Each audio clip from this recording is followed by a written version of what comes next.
And now, who are the playoff teams going to be? Let's start with the proposed 8 seed. And I'm going a little crazy with this one. The Oklahoma City Thunder. I thought about it and I thought about it. It was either them or the Clippers. I wanted to make one surprising pick, and I went with the Thunder.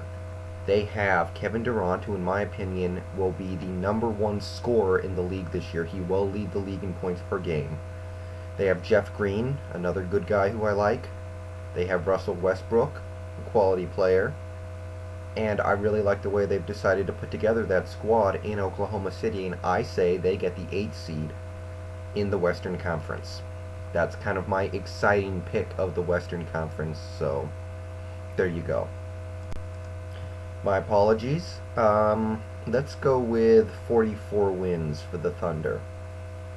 Pushing along, the 7 seed, I'm going to say the Utah Jazz. I don't know how much has changed from last year, but they will get a full season, hopefully, from Deron Williams. Hopefully Carlos Boozer won't take the whole year to get back on track. Maybe they can work out the Boozer Millsap thing. And they, are a pretty talented team that does have a real nice home court advantage. And they made the playoffs last year in spite of all the crap that did happen to them. So I'm going to say Utah gets the 7 seed, not a strong playoff contender, but a team that will be there. And I will give them 50 wins. I'm going to say they break the 5-0.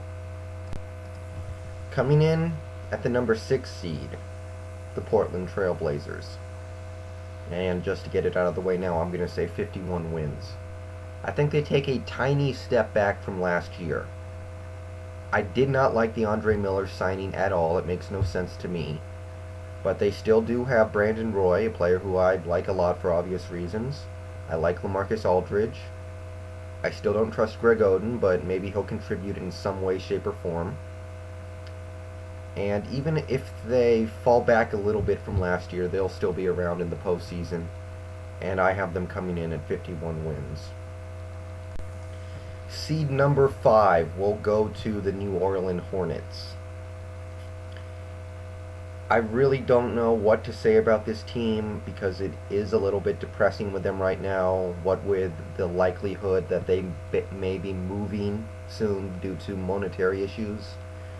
But they still do have the best point guard on earth. They still have David West. And I like Emeka Okafor. If you look up his numbers, he's averaged a double-double every year he's been in the league. So I think that's a nice contribution for them. Now, I still think Peja Stojakovic is just damaged goods at this point. James Posey may be washed up. And I still think Byron Scott has lost that team. But at the end of the day, there will be enough talent to carry them to, I will say, 53 wins. I'm going to say they step it up a little bit from last year. And I'll say Chris Paul finishes second in the MVP race. Seed number 4, and a team I think is going to do a little better than people think this year with 55 wins, the Dallas Mavericks. I know that they have a lot of older players that would have been good 5 years ago, but nowadays not so much. But they can still play. I kind of like the Sean Marion signing, even though he's well past his prime. He can still do a lot of good things, and I think he and Jason Kidd will work well together. They still have Dirk Nowitzki, probably the best power forward in the NBA right now. They still have Jason Terry coming off the bench. They have a couple different options with Josh Howard. Keep him, trade him, bench him, start him at small forward, start him at shooting guard. Lots of different things they can do there. I think it's a shame they had to lose players like Brandon Bass and no, they still have J.J. Barea. But Ryan Hollins is another example of a player they lost. But I think they'll be around. And I think you'll see them in the second round of the playoffs for at least one more year. Maybe not a real contender, but a pretty solid team. 55 wins. The number 3 seed will be the Denver Nuggets. 56 wins. I respect that last year a lot went right for them. And to me, the big X factor with this team is George Karl. But last year we saw Carmelo Anthony make the leap. He couldn't sustain it for the whole postseason, but he did have a very good stretch during that playoff run of 4 games where he completely took over. He just wasn't ready to sustain it. I think this year he's able to sustain it like Kobe and LeBron and all the other great players can do. And he will carry them to a lot of success this year. I can't say I have the most trust in Chauncey Billups to keep things up. He's getting a little older. Who knows if Birdman will cause any problems this year. There are a lot of question marks I have about a team that is just filled with questionable character guys. But if it worked last year, I think it can work this year, and I say it turns into the 3 seed. Tell me that this couldn't be the best team of the Tim Duncan era. I don't think you can. I know that sounds a little crazy because they've won 4 titles. They got healthy, hopefully in his prime, Tony Parker.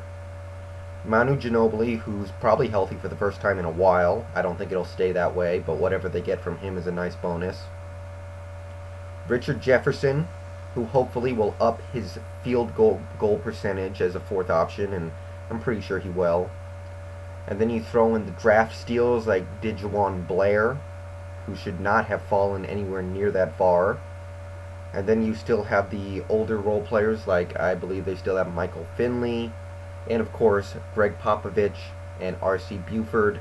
One hell of a coach-GM combination. So I'm going to go with 59 wins and a 2 seed for the San Antonio Spurs.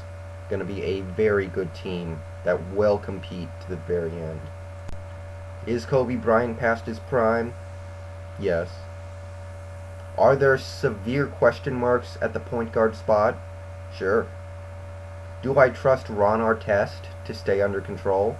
Hell no. But I still think the Los Angeles Lakers will win 64 games this year on their way to the number 1 seed and home field throughout. I think there's just too much good stuff going on here. Ron Artest, though he may be a question mark, is still, in my opinion, a better overall player than Trevor Ariza. Ariza may have been a better fit. We should give Artest a chance to try that out. But I do believe he's more talented than Ariza was. They still have Kobe, probably the best shooting guard in the league. Him or Wade, take your pick. Andrew Bynum is poised to have a breakout year, in my opinion. A real breakout year where he takes the league by storm. I love what I'm hearing about him, and I say he's going to have a great year. Probably make the All-Star game. And you also have, of course, Pau Gasol and Lamar Odom. They're coming back. The most devastating power forward combination in the league. And all in all, it's just a powerhouse, and that's not even getting into players who could contribute in small ways, like Luke Walton, a player who I think is actually a little underrated around the league. Maybe it's not quite as good as last year's team. Maybe I'm a little worried about mainly the Ron Artest element. But at the end of the day, I think they're head and shoulders above the rest of the West, and we'll get that number 1 seed. And that's the Western Conference for you guys.